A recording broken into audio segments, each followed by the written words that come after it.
Totally fine to give us to you. Well, there you go. That makes it easy for me. That's how you make it.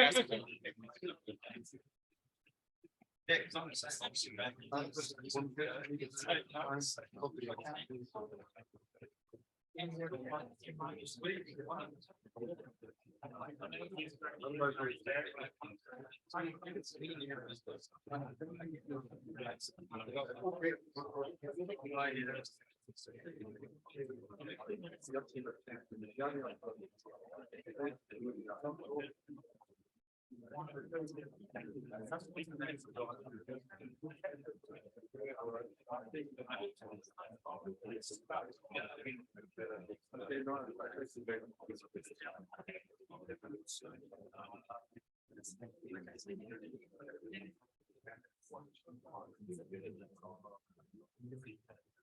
We have a bit of time, go. Yeah.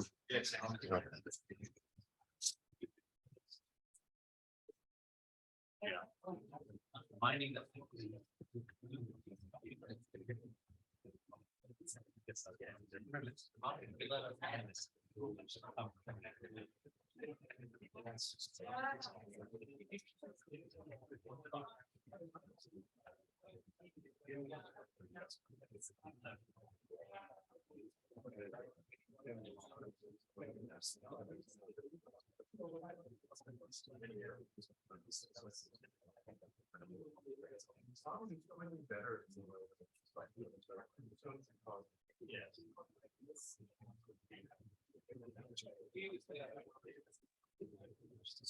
some misleading marketing. I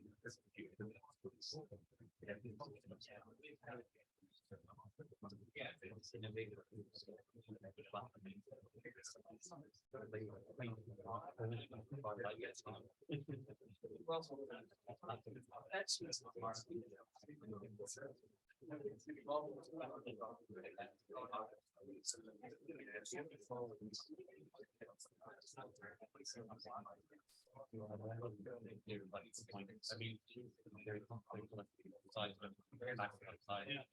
Generally, minding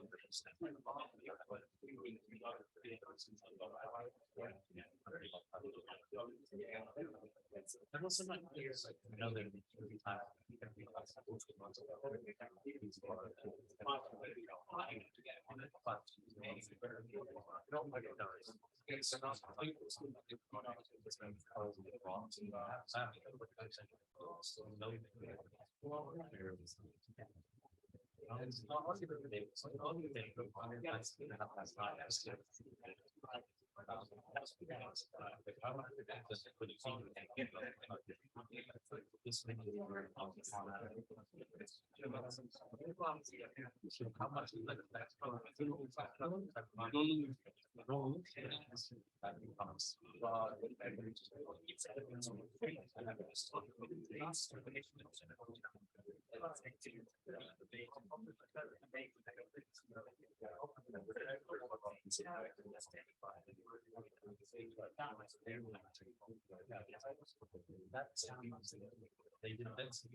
Oh yeah, so that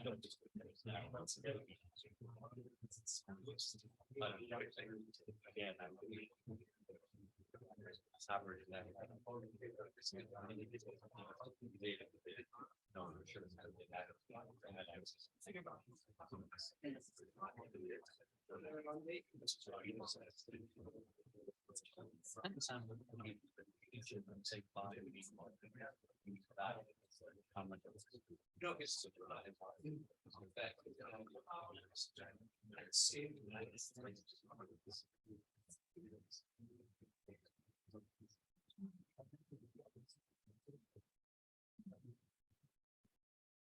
I should say we have 2 extra talks then indicated on the program 1 because the author has submitted very late and asked whether I can convert talks into a talk. And I accepted because we had a couple of talks dropping out, so that it will be 2 months at the end of today's talk. And the other one, my coach, Judith Kinnett's talk, fell through the cracks, and that's of course very exciting for us because it was a base load. And that'll be a Friday afternoon. And, it's not on your printed out program because that was printed out before we realized the mistake.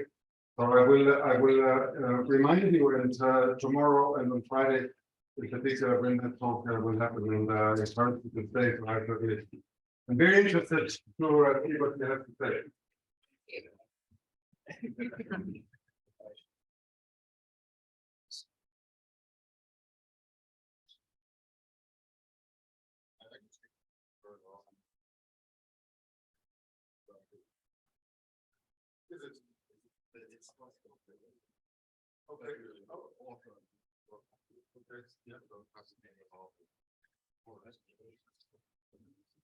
We do that.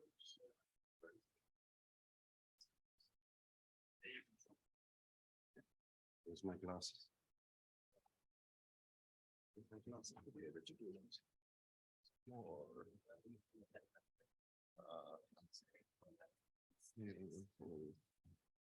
I'm not sure how you do it, but it's possible. Is there some settings? I'm just not an expert on Zoom, so I don't know. We don't switch up the recording No, density or something like that. yeah, I think it's gonna be under security. under security. Yeah, we might guess. On the top there, top left. What's that? Oh, there. Yeah, if you know where it is, you can. Oh, there. probably do. Turn off, yeah, turn that off. Turn off. Back. Okay. Yeah, good. Or we completely shut them out, one of the other. Might be. But if you get any angry mails, really. You might want.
Yeah, I think it's up there on the list.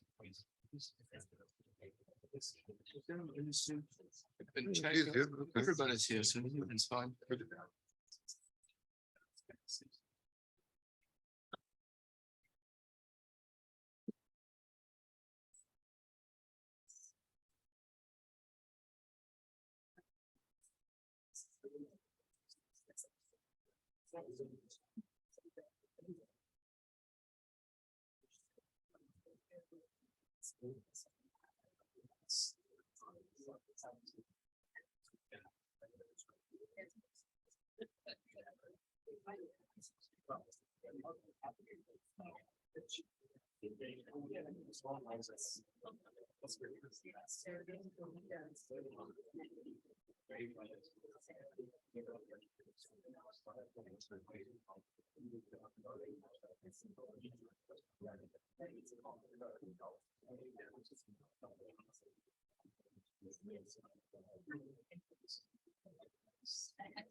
Hi, good afternoon, everybody. Hope you had your till at lunchtime. My name is Paul Polito, and I'll be your chair for the next session.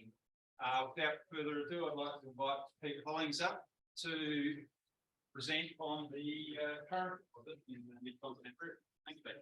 Thank you, and thank you all for coming back for lunch promptly. I really appreciate that. What I'm going to do today is talk about Matt Brzozowski's work on the current deposit. Matt was very honoured to have been offered the chance to give a keynote. He was really looking forward to coming, and then he got offered a permanent job by the BC Geological Survey, and he left me, which upset me immensely. If you're looking for a postdoc, come see me afterwards. I'm still trying to recruit. But he has put together this presentation. He's done an amazing body of work on current. There'll be a series of papers coming out. We've had the first one just accepted. Thanks, Wolf. You finally let it through. Anyway, we're going to talk about some of the work that's happened in the last few years, understanding this really interesting deposit. So we're moving now to the Midcontinent Rift on the shores of Lake Superior. This is a 1.1 billion-year-old large igneous province. There's 30 kilometers of basalt down at the bottom of Lake Superior. It extends all the way down into canvas. This was a huge magmatic event spanning probably 20 to 30 million years, we think. Valdebleek is doing a lot of geochronology and tightening those numbers up, but I still think it's a really long-lived event. In terms of mineralization, we have the Eagle deposit down in Wisconsin, which is the only active mine within the system. There's Tamarack, which is probably going to be the next mine. There's a bunch of low-grade nickel stuff in the Duluth complex. And then as we step north of the border, there's a series of predominantly ultramafic chonoliths, small pipes, small intrusions, including Seagull, Hele, Sunday Lake, Disraeli, Thunder, which is a little unusual because it's a gabbro complex. And then there's the Thunder Bay North igneous complex, which is what we're going to talk about today. These are all quite small deposits. I think they have potential for eventually getting mined, but none of them are there yet. This is a map of the Thunder Bay North igneous complex. It's predominantly based on geophysics. There's very little exposure of these units. There's very little outcrop. Current Lake itself was discovered from boulders on the shore of the lake, which they then followed up to the sort of the one outcrop. Unfortunately, their discovery hole was the first hole they drilled, so they got very lucky in that respect. Or they would say they planned it perfectly and knew what they were doing. I say they got very lucky. Current Lake has been dated at 1106, placing it as one of the older intrusive events within the Midcontinent Rift in Northern Ontario. There's this older phase from 1112 to 1106. Current Lake's in that older patch. We have dates on some of the other intrusions which will be coming out soon, and they're all more or less the same. So what you can see from this map, though, is that there is a strong structural control on the orientation of the intrusive bodies. The Quetico fault, which is the sub-province boundary fault between the Quetico sub-province metasedimentary and the Wabigoon sub-province, which is more of a typical greenstone belt province, is a major lithospheric scale fault, which has been active since probably 2.7 billion years ago. Escape lake fault is a splay off that, and that's controlling that sort of east-west orientation of that east-west corridor, which they think is connecting some of these bodies, Current Lake, and then the Steep Ledge complex, which hosts the escape deposit, which is the other sort of intrusion within the sequence, which has a 43101 resource on it. There's also, it seems, a northeast southwest orientation in there on some of those intrusive bodies, which again is, we think, is a structural control, and we'll come back to that as we go through. If we move now in to look at Currant Lake itself, you can see we've got the two broad lithological boundaries, the Archean granite to the north and the Archean metasedimentary rocks of the Quetico subprovince to the south. You can see just from this map that there is a sort of a change in the size and shape of the intrusion as we move from north to south. There's been extensive drilling. There is almost zero outcrop, but there's been extensive drilling with, I think, between 700 and 800 holes into the system by now. So we have a pretty good understanding of its orientation, and Clean Air Metals have divided it, the sort of the intrusion, into these 5 different zones. And we'll talk about those as we go through. Current zone in the north, going through the bridge, Beaver Cloud, 437, and the southeast anomaly. If we look at that in section, we can see that as we move down towards that southeast anomaly, 437 zone, we get into deeper parts of the system. But there's also changes in the amount and nature of the mineralization. So the yellow zone on that is the sort of, broadly speaking, the platinum, palladium, copper, nickel mineralization, and it's better at current. It sort of stays in the system down through the Beaver zone, and then by the time we're getting into the southeast anomaly, there seems to be less obvious mineralization within that zone. And what the intrusion is described as, and I think it's accepted as, it's a chonolith. So it's one of these pipe-like intrusions where magma is flowing through the system, and that's, you know, allowing for some of the characteristics that we want to happen to give us the mineralization we see. Because of the extensive drilling, we can do some really good sort of characterization of the shape of the intrusion.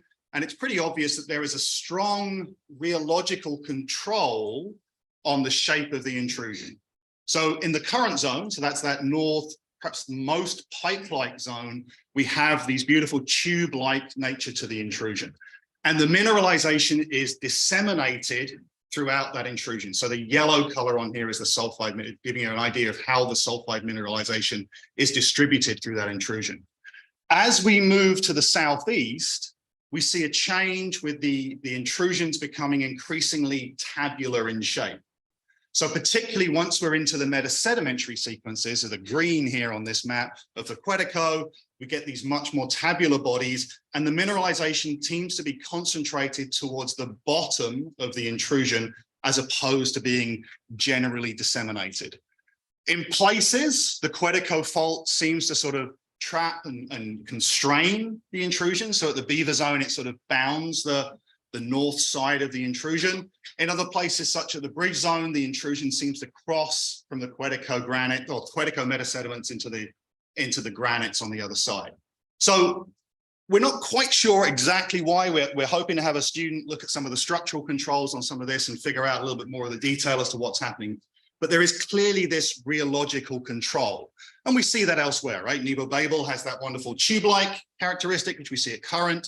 Norilsk has the more sill-like lithologies or orientations, which we see at Beaver Zone, Southeast Anomaly. What's nice about Currant Lake is within a single intrusion, we see that transition as the lithology changes. So it's a really good place to look at these relationships and study them. Just to show you some of the rocks, mineralization is generally disseminated to neck textures. We have very little massive sulfide within the system. Chalcopyrite, pyrrhotite, pentlandite as sort of the typical assemblage. I'll show you some other photos in a minute. That bottom photograph there shows you examples where we think we see the more felsic country rock being assimilated by the intrusion. That sort of gray, wispy material coming down into the mafic melt is an assimilation characteristic, and we're seeing sulfide in that zone. So we're seeing an association, and so there's probably local assimilation of sulfur from the country rock. But these textures are relatively rare. We don't see a lot of evidence for this throughout. And then that photograph on the top there, at the top right, is some of the textures we see where we have this pentlandite, pyrrhotite basal layer capped by chalcopyrite, and then this very fine-grained silicate cap. And where that's been seen before, you know, the idea is that that silica cap is representing the vapor bubble that was allowing these sulfides to move through the system. And that becomes important that we think we are seeing that, we're observing that here as a mechanism for how we're moving sulfide around. Other textures we see, again, we've got that pentlandite pyrrhotite. We also see a little bit of cubonite in some of these things. So typical magmatic associations that we would see. On the right-hand side there, you can also see that the pyrrhotite takes two distinct forms. In places, it's these large single crystals. In others, it's those aggregate textures with those, you can just make out very small in the middle there, that 120-degree crystal face boundaries. And we think that's telling us there's been recrystallization of the pyrrhotite at some point in the system, but that recrystallization is very heterogeneous and very local. In the single photograph, we have beautiful pyrrhotite and recrystallized aggregate pyrrhotite. So there are processes going on within Current Lake that are helping us understand what's happening. We also have what we think are clearly secondary sulfides within the system. So here we've got pyrite replacing pyrrhotite on the left-hand side, a little bit of chalcopyrite in there. And on the right-hand side, again, we've got examples of these hydrosilicates with chalcopyrite associated with them. So we think there is a later stage fluid that is remobilizing some of the sulfides. We can see other examples of that where we have millerite replacing the pyrite and gesdorfite replacing as a replacement phase in there as well. These are relatively localized. They're not fully pervasive throughout the system. We're still seeing primary textures, but there is evidence for that secondary mobilization of some of the metals. And when we start talking about the chemistry, that becomes important in trying to understand how the system formed. All right. So what we're going to do now is look at predominantly laser ablation data on sulfides. We have whole rock data and all these the system as well, and that's what that dashed field represents. But Matt has been working particularly on trying to understand the sulfide geochemistry. This is just copper palladium versus sulfur selenium of a bunch of different sulfides, so chalcopyrite, cubonite, pyrrhotite, and pentlandite. And you can see from this that we have probably 3 different trends in the data. There's a trend to lower sulfur selenium ratios. There's a trend to higher sulfur selenium ratios. And then there's this third trend where we're getting high copper palladium ratios. And what we want to do is understand why that is and explain what's causing those different ratios. Also on there, we've got some data for pyrite from the Quetico granite and pyrite from the metasedimentary rocks as comparisons. You know, and it looks like perhaps that high sulfur selenium value could be a trend towards the contamination by pyrite from the external rock. The high copper palladium values are restricted to that 437 southeast anomaly zone. So that zone, that deep part of the intrusion, which is broadly speaking, the least or unmineralized portion of the intrusion. We can look at sulfur isotopes. We did in situ 34, 33, and 36. We're going to look at the 34 and the 36 here. The mantle values are predominantly what we see. Most of the data is plotting within the mantle range for cap 33 and delta 34. But there are trends in the data towards higher cap 33 values and lighter delta 34 values. And we can see that in both sequences. And we think that's most consistent with contamination by sedimentary Archean sedimentary sulfur. We don't think it can really be explained by the Quetico pyrites because we've got those values extending beyond the field of Quetico pyrite. So we think there's evidence for contamination by sulfur in some of the rocks from the intrusion, but that contamination seems to be quite limited. So what we want to try and understand is what exactly is the contaminant and why is it constrained to a small number of rocks? So Matt's big into modeling. And so he's generated these models to try and understand why some of the rocks have that contamination signature and some don't. So what we're going to do here is look at cap 33 and sulfur selenium ratios and what happens as you progressively dilute your magma with new influxes of uncontaminated magma. And we're doing that by looking at the cumulative R value. R value is a measure of the, the amount of silicate your sulfide gets to see. So as we pump new magma into that system, we'll sort of increase that value. So if we look at that for starting with a contaminated magma of delta 33 or cap 33 of +2 of 2 to 4, and then we pulse new magma through that, we eventually get to a point where we wash out that contamination signature and we return things to mantle values, and that's at an R value of around 3000. We can do the same exercise with sulfur selenium, a little bit different, but we get a result there that we're sort of washing things out again at around an R value of 1000. And for these rocks and how we, what we know about the R values in the current intrusion, those are relatively low values. So we think that the reason that the majority of the current intrusion does not have that sulfur signature, that contamination signature, is because the active nature of the chonolith with pulses of new magma coming in through it has washed out the contamination signature. We can look at copper palladium and sulfur selenium. So we talked before about how there are those three different groups, the low sulfur selenium, high sulfur selenium, and high copper palladium. And we've sort of colored those up here as three different fields. And we can use sort of those ratios to help us try and understand what would happen to that system. So here we've suggested a contaminated magma with a sulfur selenium ratio, or a ratio of, sort of, what would that be, 10,000, something like that. And then we can do the modeling of what would happen if you sort of run in and increase the R factor again. And it looks like we can use that flushing of the contaminated magma to explain the range in the sulfur selenium ratios that we see in the current and the beaver cloud zones. It doesn't explain what we're seeing in the 437 southeast anomaly. That needs a different argument. And what Matt has argued there is that we're looking at sulfide removal to explain that change in the copper palladium ratio. And he's modeled it that it's somewhere between less than 0.1% removal of sulfide from the system can explain that range in values that we're seeing at the southeast anomaly. So we think we know then why we're doing that, but what we don't know is what were the characteristics of the contaminated magma.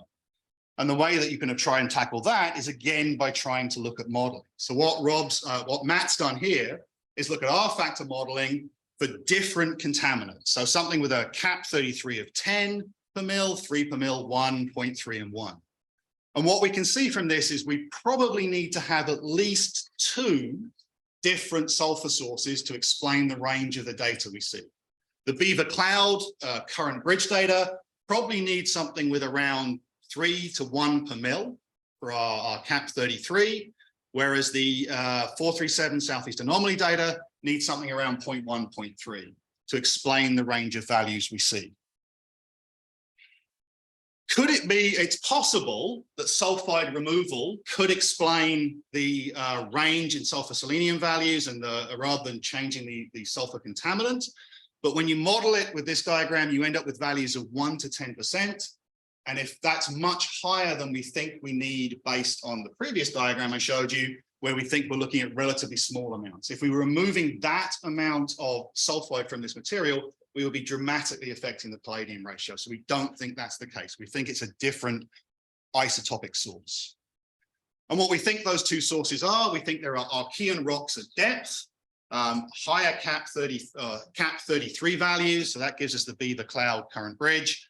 And then we think that the Southeast Anomaly is getting a simulation from a more mantle-like delta 33. And that's probably the local metasedimentary rocks. So those Quetico metasediments that are host a part of this intrusion.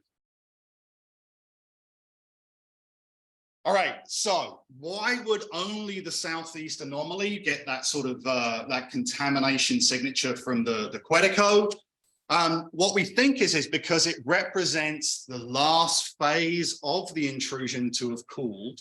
And as such, it's sat within those Quetico host rocks for longer, allowing it to simulate some of that material. And there's a number of lines of evidence for that. We see within the Southeast Anomaly, it's the only part of the intrusion which has sort of typical layering that we would see in a layered intrusion. You can just about make that out in the photographs here, and the section where we're going from peridotite, gabbros, oxide gabbros, and then into this hybrid quartz-bearing gabbro at the top. We can see the same thing in the major element geochemistry, where we're getting that sort of very traditional changes in some of those values, suggesting you had a closed system magma chamber that has undergone sort of fractionation in situ. And we think that explains why we're seeing those higher assimilation of that Quetico material. It was basically in place for longer. It didn't have new magma pulses coming into it, and so it picked up that assimilation signature. So the broad model that we end up with then is that we're seeing some kind of channelist system. We're getting magma flow up in that system. We think that there's probably a backwash effectively, so that the magma is pulsing up. There are periods of more quiescence in that chamber when material can then flow back down the neck, the mouth of that system. What makes it up, gets up, settles, and starts forming some of the mineralization that we see in the intrusion. The presence of those silicate caps, that idea that we're getting vapor transport, provides us a mechanism to more easily move that sulfide through the system. All right, to change direction slightly and talk a little bit about the remobilization that we see in current and what that implications has for the mineralized system. Here we're looking at MLA data. So we send a bunch of samples to Derek Wilton in Memorial. He did the MLA work for us. And what we can see from that is there is a correlation in mineral abundance. When the pyrite goes up, the pyrrhotite goes down. When the millerite goes up, the pentlandite goes down. Right, so we know that there is a replacement thing. We can characterize it quantitatively. And what that's telling us is there is a loss of iron from the system, but we are gaining nickel and sulfur. So then we can start thinking about what that would mean in terms of the chemistry. So here we're looking at different types of pyrites. We've got no zone pyrite, low copper nickel pyrite, high copper nickel pyrite, and the millerite. We're plotting it on our favorite copper palladium sulfur selenium diagram again. And there is a trend in that data to the high sulfur selenium ratios, which could be explained by addition of sulfur. But it's not quite that simple. If you do the math, right, we know that the sulfur in pyrite available to the process is about 53 weight%. We know that there has to be at least 50 ppm selenium in the pyrrhotite. So if we're going to replace one by the other, we should get sulfur selenium ratios in our pyrite of around 10,000. We're actually seeing values of up to 64,000 in that system. So what we think that means is there has to be loss of selenium as well as just addition of sulfur. And if we're stripping selenium out of those rocks, that requires a low pH, high salinity, high fugacity fluid. And that's important because that fluid potentially could be remobilizing some of the other metals in the system. When we look at the PGE, and particularly the platinum group PGE, then we don't see a systematic variation, right? So if we're looking at here, where you can see sort of the pentlandite is those blue colors, the grays are the secondary pyrite in there. So going from primary pyrrhotite to secondary pyrite, we don't see a systematic variation. There's variation in the cobalt, but there's no variation in the palladium, the platinum, or the gold. So we don't think, at least on a larger scale, those elements are being significantly remobilized.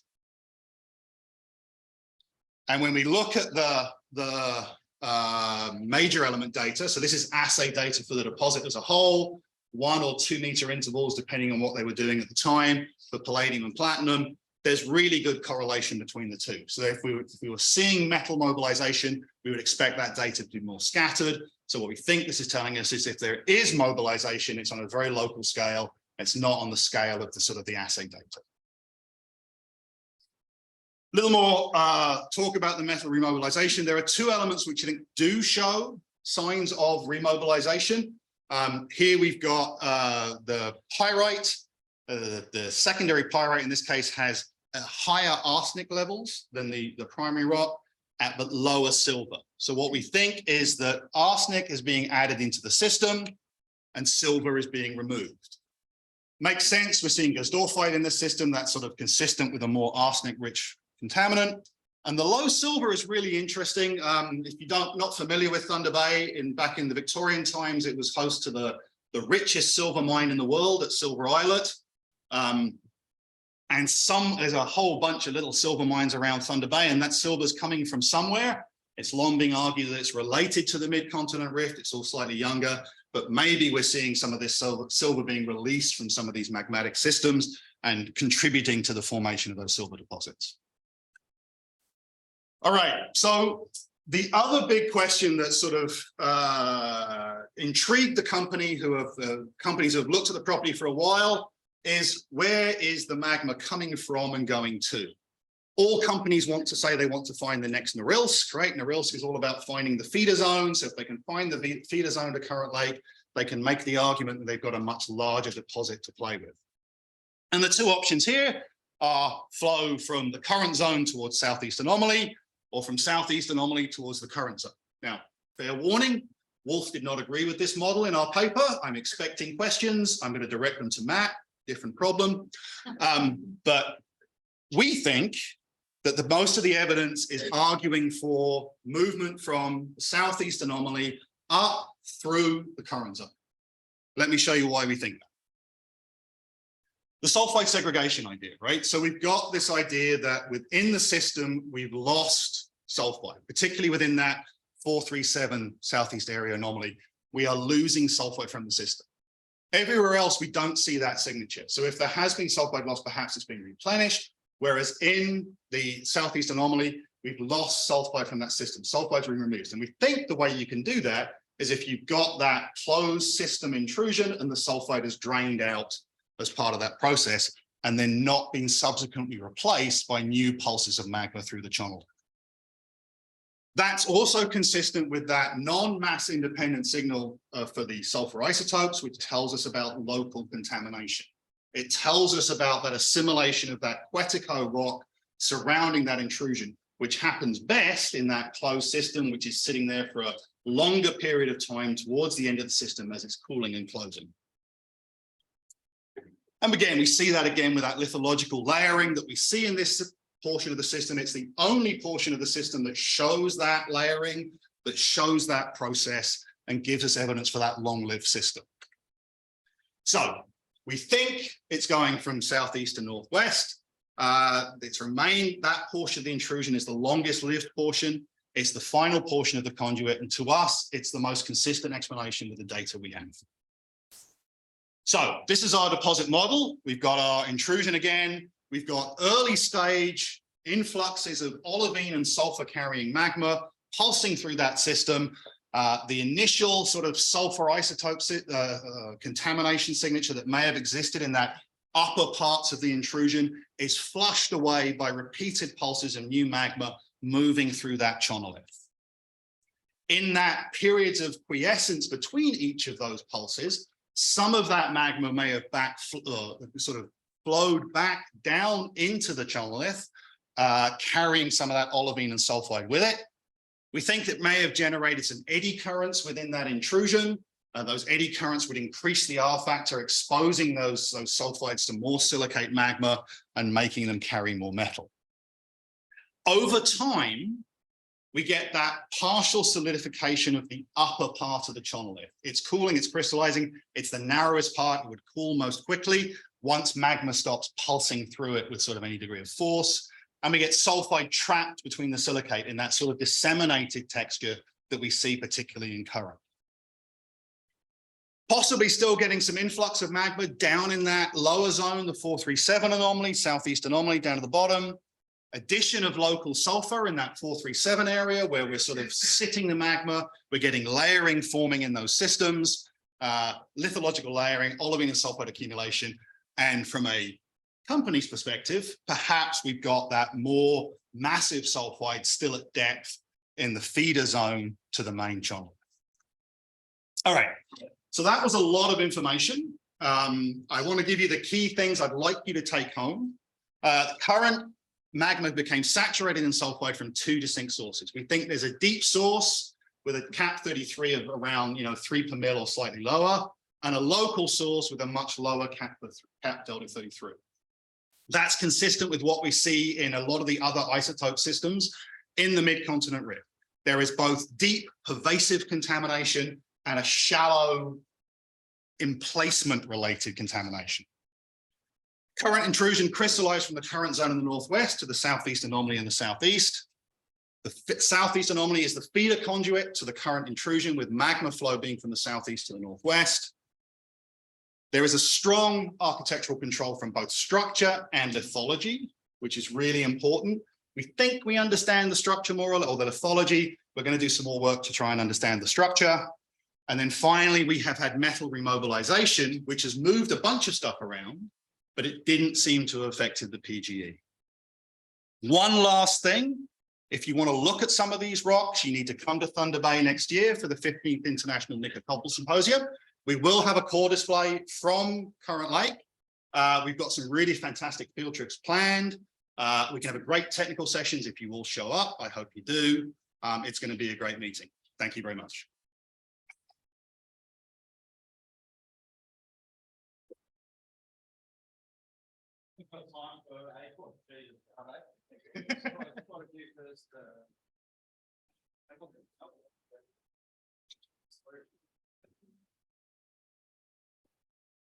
Thank you for a very impressive presentation. If you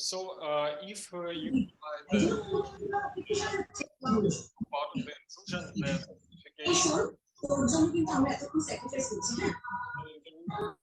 then you should probably see that the sulfides in the frontal parts are globular, more globular, while in the root parts they tend to be interstitial. So do you observe some feature in your sulfide mineralization?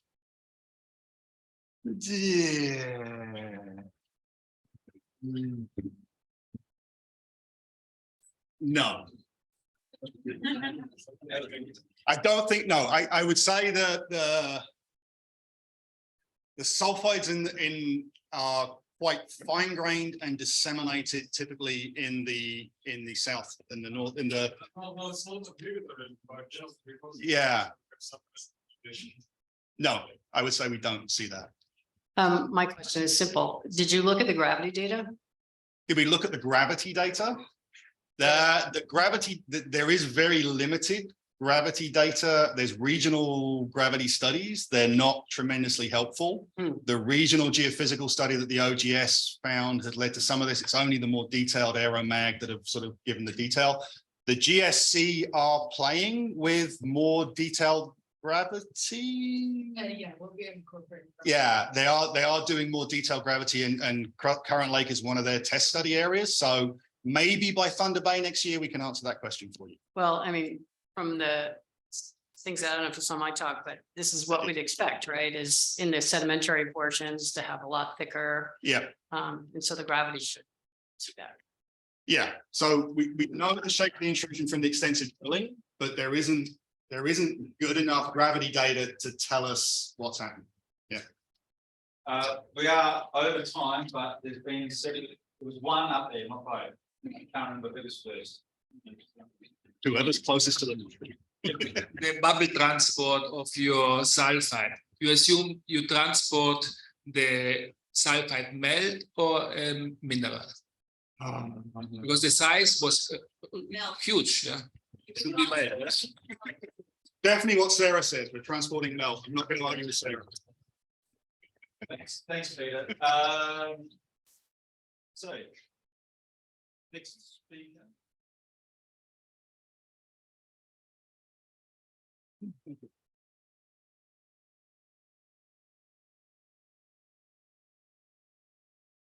Be the next speaker. Number 14.